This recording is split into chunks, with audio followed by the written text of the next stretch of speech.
Welcome back to my channel. Start कर रहे हैं हम आज डे 3। हमारा 30 डेज जो स्टॉक मार्केट का क्रैश कोर्स है, यहाँ पे डे 3 हम स्टार्ट कर रहे हैं और आज एक इम्पोर्टेंट टॉपिक रहेगा जो कि बहुत ज़्यादा ही काम आता है मार्केट के अंदर। यानी हम आज उस टॉपिक के बारे में बात कर रहे हैं जो कि मार्केट को चलाते हैं। यानी मार्केट किस तरह से चलता है, मार्केट किस तरह से चलता है, मार्केट के अंदर कौन से ऐसे पार्टिसिपेंट, कौन-कौन से लोग हैं जो कि मार्केट को कंट्रोल कर रहे होते हैं बेसिकली अगर बात करूँ तो। तो हम इस चीज़ को जानेंगे और यहाँ पे जो टॉपिक रहेगा मार्केट पार्टिसिपेंट हमारा टॉपिक रहेगा। कैसे मार्केट को चलाने वाले लोग हैं, क्या-क्या चीज़ों को यूज़ करते हैं, आसान भाषा में समझेंगे। तो वीडियो में बने रहिएगा। स्टार्ट करते हैं वीडियो को। चलिए तो शुरू करते हैं पहला टॉपिक। स्टॉक मार्केट बहुत सिंपल लगती है। यहाँ पे हम आते हैं बाइंग और सेलिंग करते हैं।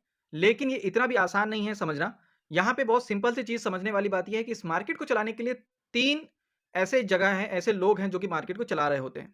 बात करूँ सबसे पहला है रिटेल इन्वेस्टर यानी आप, हम और नॉर्मल पब्लिक। दूसरा है यहाँ पे इंस्टीट्यूशनल इन्वेस्टर जिसे हम एचएनआई भी बोल सकते हैं। यानी यहाँ पे एक ऐसे इंस्टीट्यूशन होते हैं जो कि मार्केट के अंदर फंडिंग करते हैं और इन्वेस्टमेंट ट्रेड कर रहे होते हैं। ठीक है। इसी तरीके से होते हैं एफआईआईज एंड डीआईआईज। ये होते हैं जो कि एक बड़ी इंस्टीट्यूशन होते हैं जिनका सबसे बड़ा रोल होता है मार्केट के अंदर और इनके ही पैसे से ज्यादातर मार्केट के अंदर जो मूवमेंट आ रहा होता है। तो चलिए इनको एक एक करके समझते हैं, बहुत ही आसान भाषा में स्टार्ट करते हैं। जैसा कि बात करूं अगर रिटेल ट्रेडर्स, रिटेल इन्वेस्टर्स कौन होते हैं, तो सिंपल भाषा में समझने वाली बात यह है कि ये वो लोग होते हैं जो छोटी क्वांटिटी में काम कर रहे होते हैं, छोटे पैसे के साथ मार्केट के अंदर इन्वेस्टमेंट और ट्रेडिंग कर रहे होते हैं। और ये ज़्यादातर क्या करते हैं, अपनी इमोशंस के साथ ट्रेड करते हैं। और इसमें ऐसा होता है कि ये बहुत ज़्यादा हो सकता है कि ये ग्रीडी हो जाए या पैनिक होकर के इमोशंस के बिहाफ पर या न्यूज़ के बिहाफ पर ट्रेड कर रहे होते हैं। एग्जाम्पल के तौर पर अगर कोई बैड न्यूज़ आती है तो रिटेल इन्वेस्टर्स या ट्रेडर सबसे ज्यादा पैनिक होकर के अपनी पोजीशंस को सेल कर देते हैं, अपनी ट्रेड को सेल कर देते हैं डर की वजह से। और इसी तरीके से कोई न्यूज आती है तो वो ग्रीडी होकर के जल्दी से कोई भी चीज खरीद लेते हैं, यानी कि वो बहुत जल्दी प्रॉफिट देगा लेकिन वो बाद में हो सकता है कि वो लॉस हो जाए।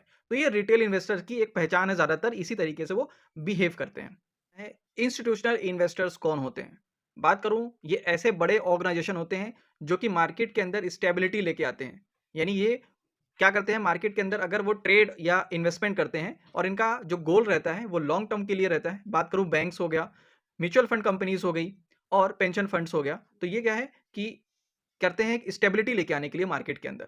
अब इस तरीके से अगर कोई इंडिविजुअल कोई होता है करने के लिए तो उसको हम एचएनआई बोलते हैं, हाई नेट इन्वेस्टर। तो ये क्या होते हैं, हो सकता है कि आप में से बहुत सारे लोग अगर शेयर मार्केट में नए हैं तो नाम आपने पहली बार सुना हो। उनका नाम है राकेश झुनझुनवाला, जो कि अभी नहीं रहे, लेकिन ये मार्केट के अंदर यानी इंडियन मार्केट के अंदर ऐसे ही माने जाते हैं जैसे कि हमारा यूएस मार्केट के अंदर वॉरेन बफे माने जाते हैं, तो वो इंडिया के वॉरेन बफे हैं। तो ये क्या होता है कि एक ऐसे आइडियल लोगों का जो कि बहुत लंबे समय से काम कर रहे हैं मार्केट के अंदर, जिनका इन्वेस्टमेंट देख करके लोग वहां पे इन्वेस्टमेंट देखना यानी लगाना चाहते हैं।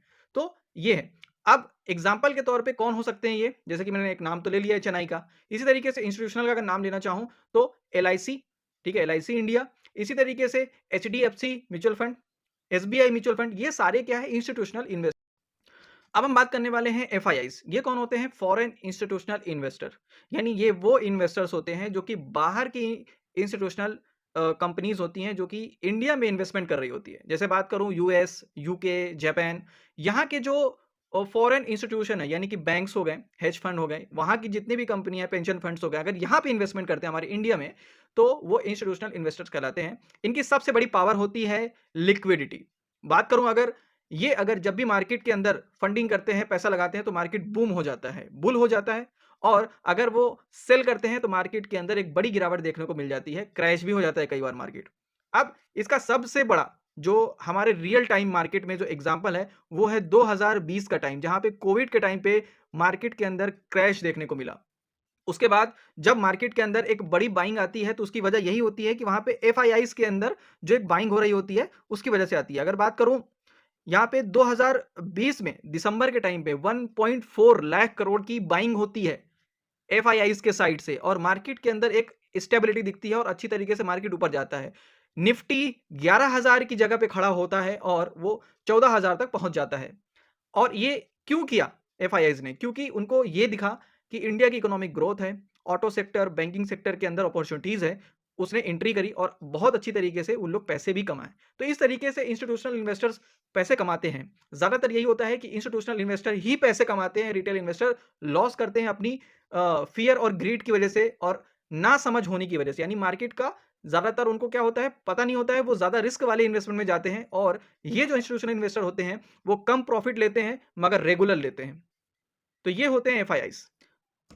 अब हम बात करने वाले हैं डीआईआईस कौन होते हैं, डोमेस्टिक इंस्टीट्यूशनल इन्वेस्टर, जो कि हमारे घरेलू इंस्टीट्यूशनल ऑर्गेनाइजेशन होती है जो कि इंडियन मार्केट के अंदर पैसा लगा रही होती है, जैसे कि banks, mutual funds, pension funds, hedge funds. तो ये सब क्या होते हैं, यहाँ पे लगा रहे होते हैं पैसा। तो इनकी सबसे बड़ी जो पावर है, वो कह सकते हैं कि ये एफआईआईस के अगेंस्ट में चलते हैं, यानी अपोजिट में चलते हैं। यानी ये क्या करते हैं, जब एफआईआईस अपनी पोजीशंस को बेचते हैं तो ये खरीदते हैं, यानी ये क्या करते हैं, एक सपोर्ट की तरह काम करते हैं मार्केट में।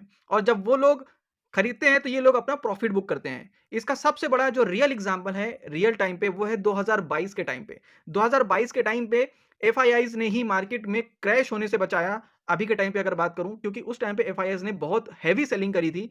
यहाँ पे जो डीआईआईज ने जो बाइंग करी थी 2.7 लाख करोड़ के आसपास बाइंग करी थी, जिसकी वजह से इंडियन मार्केट स्टेबल रहा और क्रैश होने से बच गया, नहीं तो वो भी क्रैश हो जाता। तो ये है डीआईएस का काम, जो कि मार्केट में एक स्टेबिलिटी लेके आता है, सपोर्ट लेके आता है। और जैसा कि हम जानते हैं कि मार्केट के अंदर दो पार्टिसिपेंट काम करते हैं, बायर्स और सेलर्स। तो इन दोनों के बीच में ही ज्यादातर क्या हो रहा होता है, खेल होता है। और हम क्या करते हैं, उस खेल का एक छोटा सा हिस्सा होते हैं, जहां पे हम एंट्री और एग्जिट का प्लान कर सकते हैं इनको देखकर। इसीलिए एफआईआईस और डीआईआईस का डेटा एनालिसिस करना बहुत जरूरी है। अब आपके लिए जो होमवर्क है वो यही है कि आपको एफआईआईस और डीआईआईस का डेटा क्या करना है, ट्रैक करना है। कितने दिन के लिए मैंने लिख करके दिया है, आपको अपने हिसाब से ट्रैक करना है, समझना है। अगर आप इसको जितना लिखा हुआ है एग्जांपल के तौर पे 15 दिन 20 दिन अगर आप ट्रैक करते हैं एफआईएस का डेटा और पिछले जो भी हिस्टोरिकल डेटा है उसको देखते हैं, समझते हैं, तो आपको बहुत सारी चीजें पता चलेगी कि इनकी वजह से मार्केट के अंदर बहुत सारे बड़े और छोटे मोमेंट्स होते रहते हैं। यानी ज्यादातर आप बिग मोमेंट को कैप्चर कर पाएंगे। तो होपफुली आपको ये डे में जो टॉपिक था वो समझ में आया होगा। किसी भी तरह कोई डाउट रहता है कमेंट जरूर कर सकते हैं आप। वीडियो को ज़्यादा से ज़्यादा फैमिली फ्रेंड्स में शेयर करें। मिलते हैं नेक्स्ट वीडियो पे। Okay bye.